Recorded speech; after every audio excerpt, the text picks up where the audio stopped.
Hey,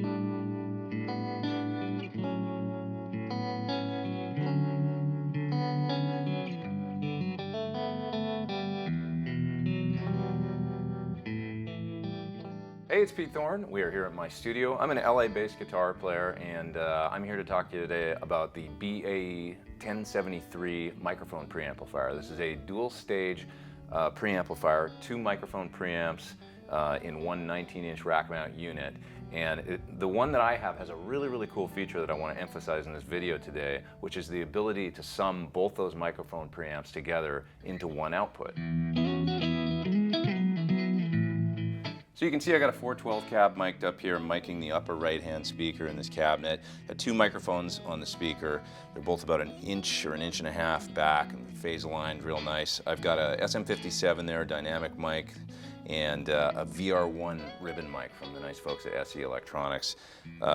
Really good sounding ribbon microphone. Now with the ribbon you kind of get the fullness and the warmth and a very natural sort of sound. The 57 gives you that cut and kind of upper mid slice that we all know and love about that particular microphone. And when you blend them together, I feel like you got a nice overall picture of the way that, you know, the speaker actually sounds in the cabinet. It's very natural.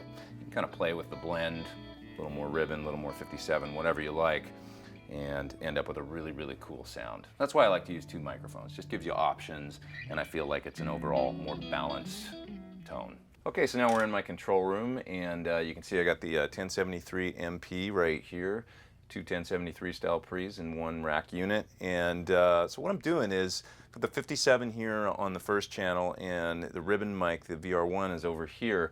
And then I'm just taking the summed XLR out on the pre. I'm going into one input on my UA audio interface over there, my Apollo, and yeah, printing both mics to one track. Now it's really cool to be able to do this and sum the mics together in the analog world. What I used to have to do when I was printing 2 mics is for every single guitar part, I'd have 2 mic pre's and be cutting them to 2 tracks in Logic.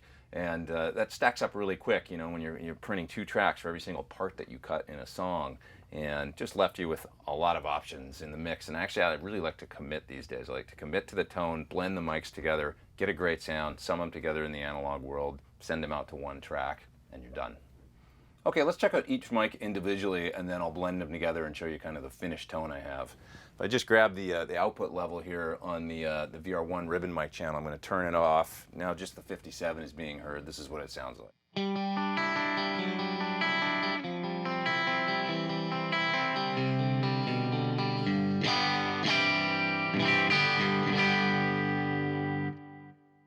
Okay, so I'm going to pull up the VR1 ribbon microphone. I'm going to turn off the 57.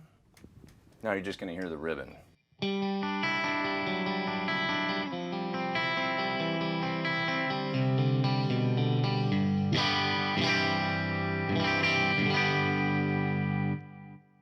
Okay, so you can hear clearly that they've got, you know, their different characteristics.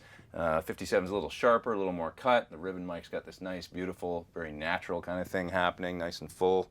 Let's blend them together now, and this is the finished tone with both mics subbed to one track.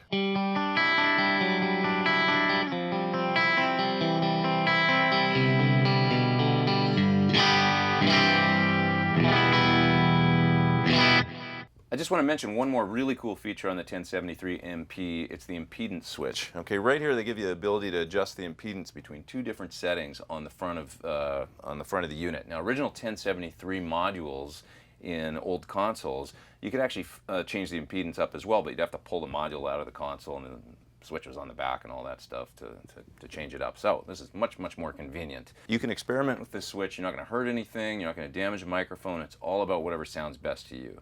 For an SM57 dynamic mic, the technical best position is the up position, 1200 ohms. Let's see what that sounds like.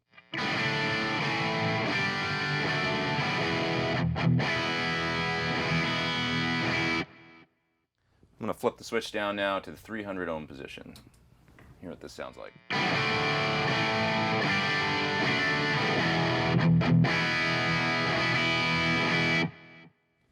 Okay, you might notice it got a little bit louder in the 300 ohm position. Maybe also sounds a little bit darker.